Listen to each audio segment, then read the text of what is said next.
नमस्कार, स्वागत आहे तुमचं मोनिका स्किन ट्रुथवर. आज मी तुमच्यासोबत एक कमाल प्रोडक्टचा रिव्ह्यू शेअर करणार आहे. हा एकच प्रोडक्ट तुमचे मल्टिपल प्रॉब्लेम सॉल्व्ह करणार आहे. पहिलं तर याने टॅनिंग कमी होते, स्किन टेक्स्चर सुधारते, डार्क स्पॉट आणि पिगमेंटेशन कमी होतं, स्कॅल्प एक्सफोलिएट करतं, स्ट्रॉबेरी स्किन असेल तर तीही कमी होते, एकूणच तुमची स्किन ब्राईट होते. सो असं हे जे प्रोडक्ट आहे ते आहे दी ऑर्डिनरीचं ग्लायकोलिक ॲसिड 7% एक्सफोलिएटिंग टोनर.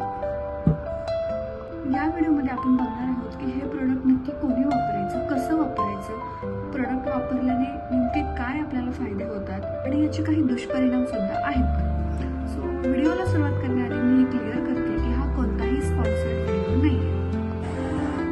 हा 7% ग्लायकोलिक ॲसिड असलेला एक वॉटर बेस्ड टोनर सोल्युशन आहे. तुम्हाला हा प्रोडक्ट हातावर घेऊन दाखवते.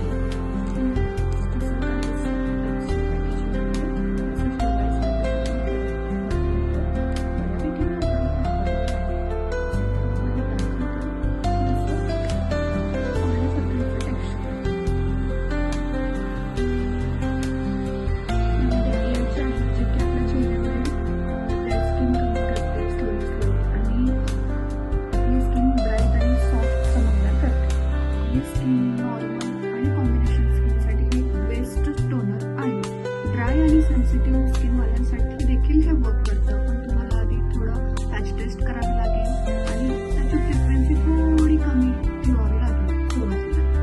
आता आपण बघूयात की हे वापरायचं कसं. सर्वात आधी तुमचं फेस वॉश करून घ्या. विदाऊट फेस वॉश हा टोनर वापरून नका. चेहरा धुतल्यानंतर स्वच्छ पुसून घ्या.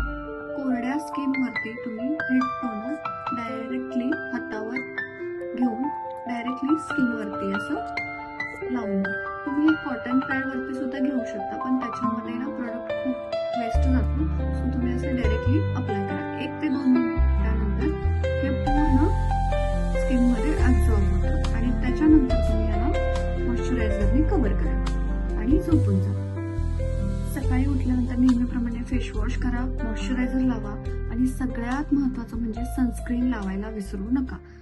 ह्या स्टेप नंतर सनस्क्रीन खूप महत्त्वाचं ठरतं. खूप ॲक्ने असतील, खूप स्किन रेड झाली असेल तर हे अप्लाय करू नका. स्किनला खूप इरिटेशन होऊ शकतं. सगळ्यात आधी तुम्ही पॅच टेस्ट करून बघा हातावर किंवा मानेवर. त्यानंतर तुम्हाला कळेल की ह्याचं सेन्सेशन कसं आहे. याने थोडी आपली स्किन जी आहे ती थोडी जास्त सेन्सिटिव्ह होते. सो त्याच्यासाठी तुम्ही आधी पॅच टेस्ट करून बघा. या टोनरचा आणखीन एक फायदा म्हणजे हे तुम्ही तुमच्या स्कॅल्पवरती पण अप्लाय करू शकता. जर तुम्हाला खूप डॅन्ड्रफ आहे किंवा तुमचे स्कॅल्प खूप चिकट होत असेल किंवा वारंवार धुतल्यानंतरही तुमच्या केसातला कोंडा निघत नसेल तर तुम्ही हे सिरम जे आहे ते डायरेक्टली तुमच्या स्कॅल्पवरती अप्लाय करू शकता. हे नोझल त्याच्यासाठीच दिलेलं आहे. तुम्ही ह्या सगळीकडे अप्लाय झाल्याच्या नंतर एक मसाज करा आणि 10 मिनिटानंतर तुमचं हेअर वॉश करून घ्या. आता हे टोनर लावताना काय काळजी घ्यायची आहे ते आपण बघूया. जेव्हा तुम्ही हे टोनर लावताय तेव्हा शक्यतो दुसरे ॲसिडिक टोनर अवॉइड करा. For an example vitamin C, salicylic acid किंवा AHA BHA वापरू नका. जर तुम्ही एखादी रेटनॉलची क्रीम वापरत असाल तर ती अल्टरनेट डेज वापरा. सेम डे तुम्ही ती वापरू नका. टोनर लावल्यामुळे त्वचा सेन्सिटिव्ह होते, त्यामुळे नेक्स्ट डे न चुकता सनस्क्रीन लावायचाच. मग ते एकूणच हे सिरम व्हॅल्यू फॉर मनी आहे, जे टेक्स्चर, डार्कनेस आणि कंट्रोल्ड ॲक्ने असलेल्या नॉर्मल टू ऑइली स्किनवर खूप छान काम करतं. जर तुम्ही याचा वापर योग्य पद्धतीने केला तर खरंच हे प्रोडक्ट खूप अमेझिंग आहे. याचे अनेक फायदे आहेत. व्हिडिओ आवडला असेल तर लाईक करा, शेअर करा आणि सबस्क्राईब करा. बेल आयकॉनला क्लिक करायला विसरू नका. कमेंटमध्ये मला सांगा की तुम्हाला हा प्रोडक्ट कसा वाटला किंवा आणखीन एखादा प्रोडक्ट आहे का तुमच्याकडे ज्याचा तुम्हाला रिव्ह्यू हवा आहे. सो नक्की कमेंट बॉक्समध्ये मला सांगा. चला भेटूया नेक्स्ट व्हिडिओमध्ये.